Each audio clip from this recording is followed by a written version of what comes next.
very familiar with Jalen and Javon and their mom. You know, again, they're friends of ours. He was one black with three young white men who happened to end up with his phone, happened to end up with his keys.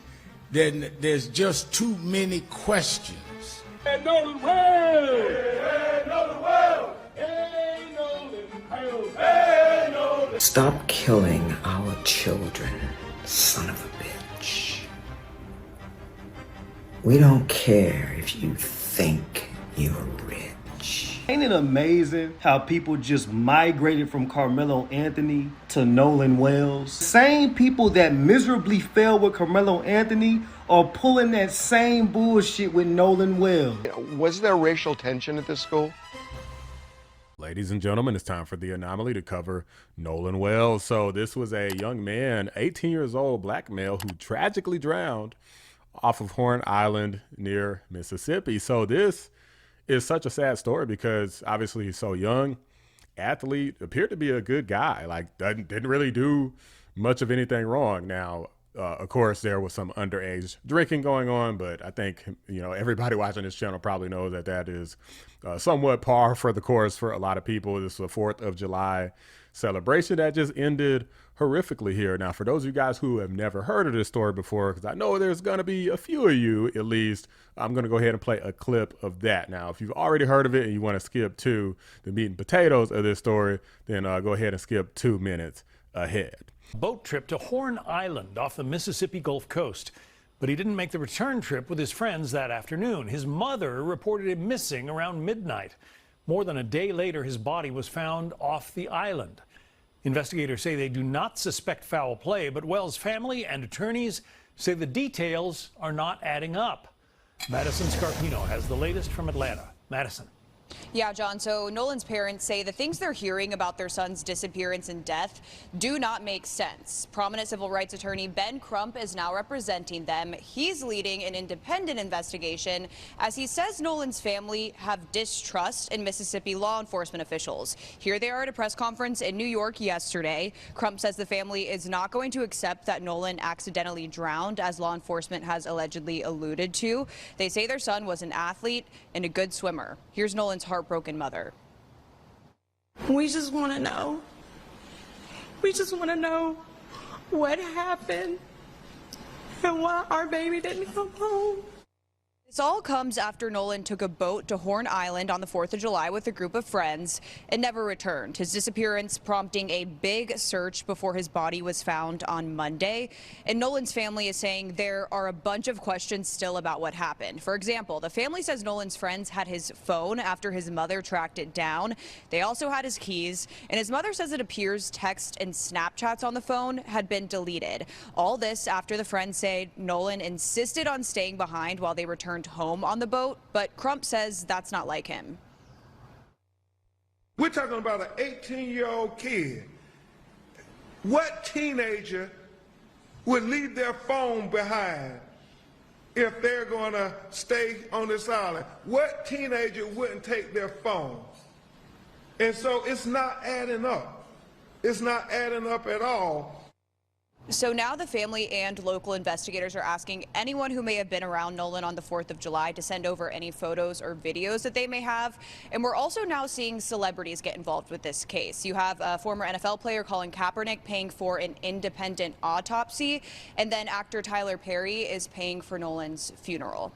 Now, here's the thing, guys. Of course, the race hustlers, the usual suspects, are spinning this into a race narrative where it had to have been foul play, right? There's pictures of Wells with white friends. So, of course, it was them white boys who did it. It's the stupidest thing that I've ever seen.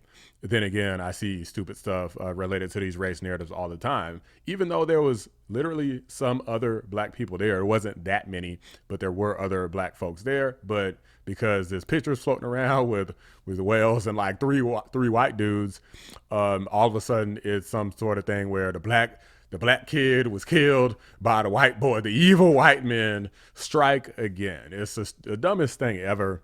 I have white friends. I have black friends. The only people who've ever actively threatened me, to be honest with you, is the black, the black people who, well, they, of course, I don't consider them friends, but you guys know what I mean, right? Obviously, anyone can get killed by anyone. Anyone can get hurt by anyone. The fact that this is some sort of narrative where they're pretending as though they basically like lynched this kid or something is just totally ridiculous. I've seen both black people and white people claiming that this would happen. Well, obviously the friends killed him. What else could have happened? Like, well, maybe he just drowned.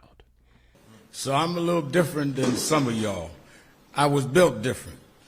My nose is out here, my eyes are here, my brain is here, which means some things I could smell before I could see and before I can figure out. This does not smell right.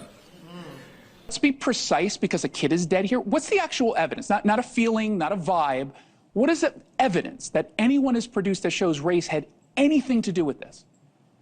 Well, we can talk about the evidence of what's been going on in America the last 400 years. Talk about this case. Talk about this case. I'm talking about it, but I'm going to talk about it the way I want to talk about it. Now, if you've asked me to come on to be your guest, and I'm going to talk about it the way I want to talk about it, sir.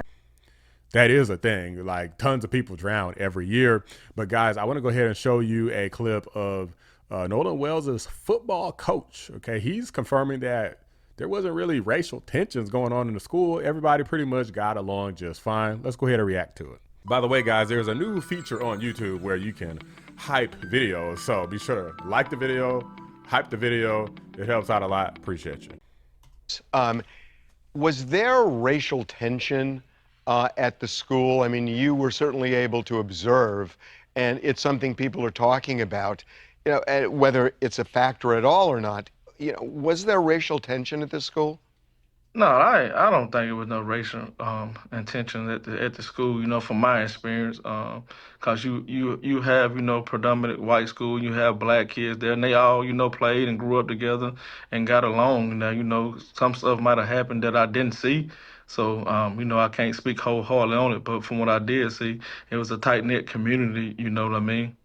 Yeah. Boom. Okay. Why would you even ask a question like that first? Like, well, hey, was there racial tension at this? I mean, this was kind of a race baiting question, in my opinion. Obviously, feeding further into that narrative that there was something race related here. Obviously, the only thing that we know is that Wells drowned. Now, for those of you guys who haven't heard, apparently the friends say that he stayed behind to holler at some girl, and the girl tried to say, well, technically that happened, but he said he was going to go link back up with his friends. So we don't exactly know the details about what happened. There was some stuff about maybe some stuff was deleted from his phone. Maybe it wasn't deleted from his phone, because they said there was nothing on his Snapchat. Now, if anyone knows anything about Snapchat, which I don't even use Snapchat, but even I know this enough to know that you, by default, the snaps disappear after a certain period of time. So obviously you're probably not going to see anything on there unless you go out of your way to save it, which a lot of people don't. You also, if you send messages to people, they're disappearing, right? So they go away after a certain period of time. So to say that there's nothing on his Snapchat is meaningless. If it was Instagram or Facebook or X or something like that, it would make more sense. But Snapchat is literally made to be lightning fast, quick. You post this little story or snap, is what they call it, send it to somebody if you want, and then it goes away. So I really feel bad that, you know, imagine you just go on a trip planning on having fun, you know, I don't know, trying to impress some girl, jump in the water, whatever it is you're trying to do, and you just never make it back up. It unfortunately happens. There is tidal shifts. A lot of people discount. They're like, oh, well, you could swim. Guys, it doesn't matter if you could swim. That's like saying if you throw somebody in the ocean, that they'll make it back to land because they can swim. Throw in the middle of the ocean, they'll just swim all the way back to shore. Like, it doesn't matter if you can swim. Any little thing that hits you, if you get stung by something, if you get caught on something, if the tide is a little too strong, if you inhale at the wrong time, like, you know, anything can mess you up. So it doesn't matter. It's irrelevant if somebody says you could swim.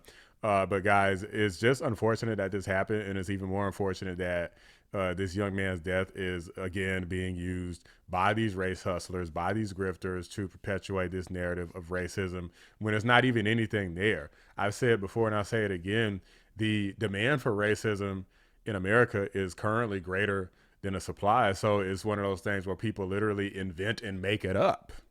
Now we'll see if the evidence comes out and there was foul play. That'll be a different story. But as things stand today, nothing like that comes close to existing. The coach certainly seems to think that, hey, the kids didn't really have much of a problem with each other, certainly not as it related to race. Maybe some other issues, because there's always going to be some sort of, a little bullying here and there that goes on. That's just the reality of the world. But everybody doesn't hate one another based off of skin color. And as you can see, it doesn't appear as though Wales seem to have a problem with white people. So I don't know why these people are wanting to inject themselves into the situation and invent a problem that does not appear to exist. But these are just my thoughts, guys. Let me know what you guys think. Drop a like on the video. Subscribe to the channel if you're new. I appreciate you guys watching. I'm out. Shout out to my members, patrons, and fellow anomalies: Cyber Noodle, 655, The Great, Bella Scott, Carpentier John, and Pinecone 6. I appreciate you guys every single day. Oh, my son didn't see color, and that is exactly why he's no longer with us, because y'all want to get up here and behave as if you are not a black man and he is not a black man. And that is why this continues to happen, because y'all keep trying to play this integrated game. This will continue to happen until black people accept that you're different and they don't like us. Parents are sacrificing their children to be accepted, a part of another community. Bitch, we need you to accept the fact that you're slow.